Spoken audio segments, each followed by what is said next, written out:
Idly ho there, neighbors. Hope everyone's well.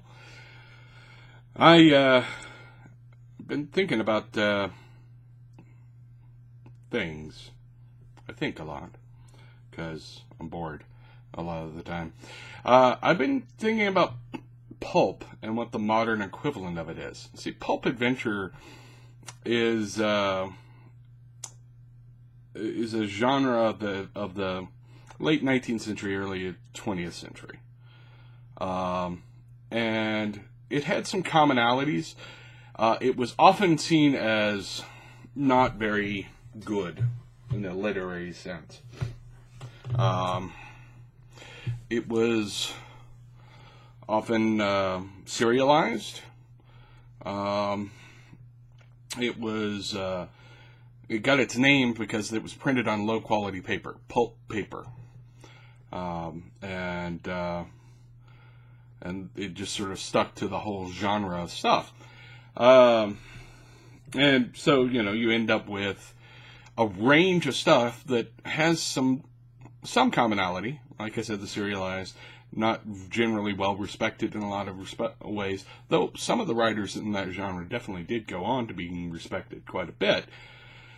But it was also quite often related to adventure, extreme action to a certain extent.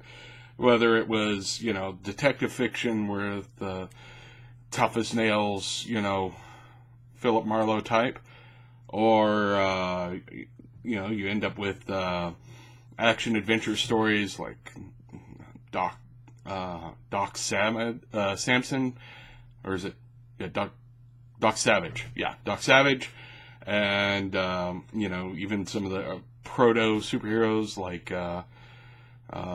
The Shadow, and of course you end up with lots of horror, lots of fantasy, August Derleth and Robert E. Howard and H.P. Lovecraft and a whole range of people. But the commonality is that the stories are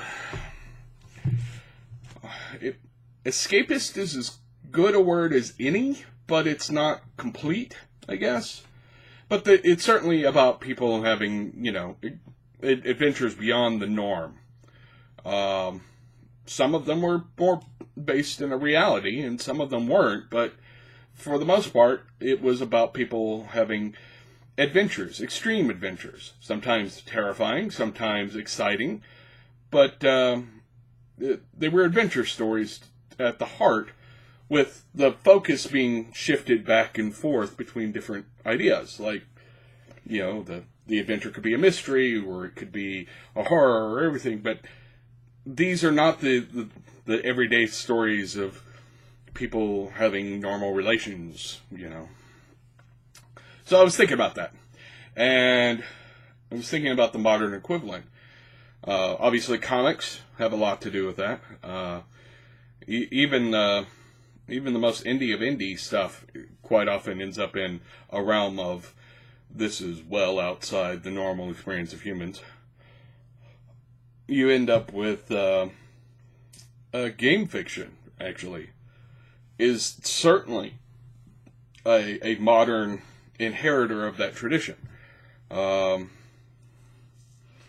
who read like a D&D novel, that is essentially the same framework as a pulp action adventure. It's not as serialized, though it is serialized in that they're often released in 3-4 book sets, and the story is not really finished in any one of them. You have to read the whole thing to get the overall story. A lot of epic fantasy ends up that way, but not as thoroughly as game fiction does.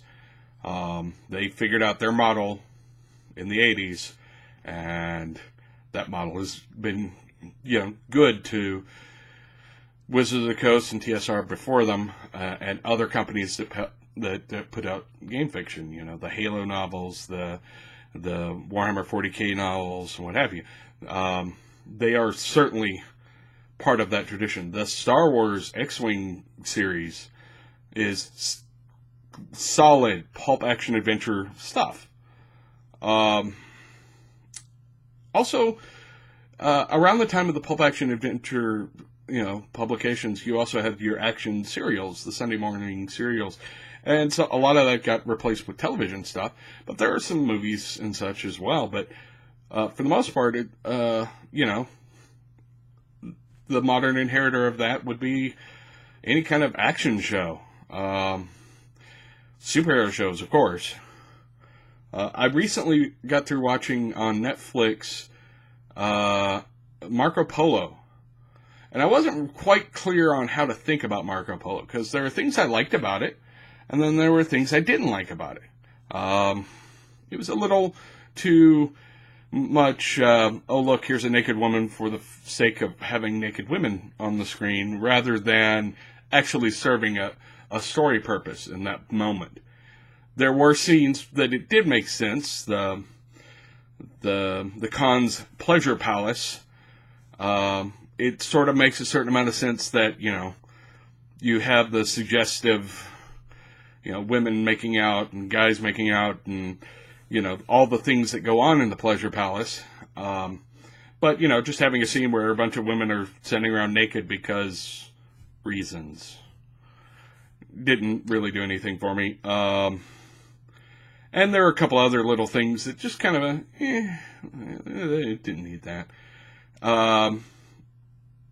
But there were things I loved about it, too. It was very, there was a lot of build-up and excitement, and the actors are actually pretty good. And a lot of tension.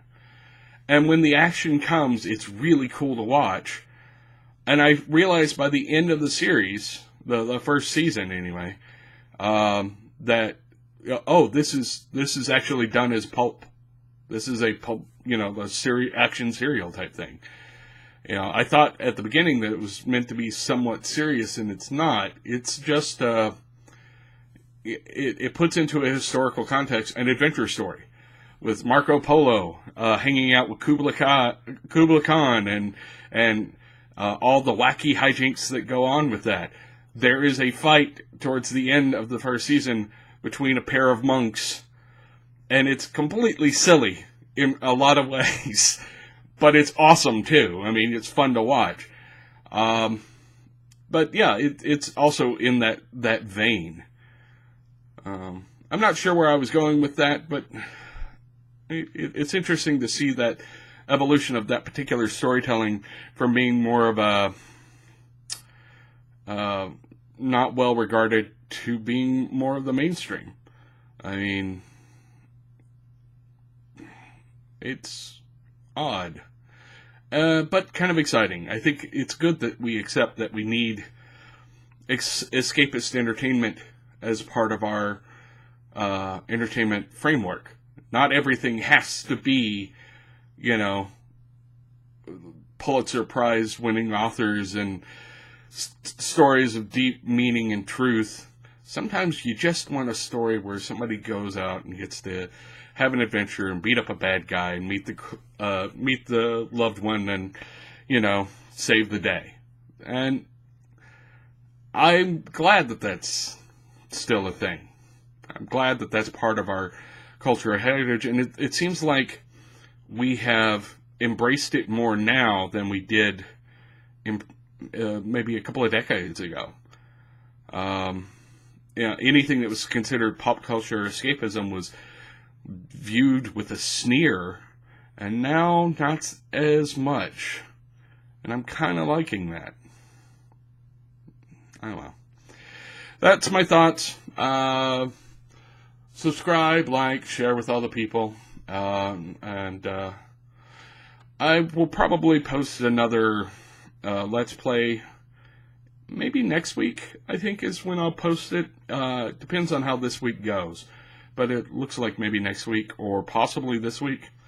I'll post the next episode of my Let's Play Shadowrun Dragonfall and see what happens to the amazing Pepper, my Shadowrun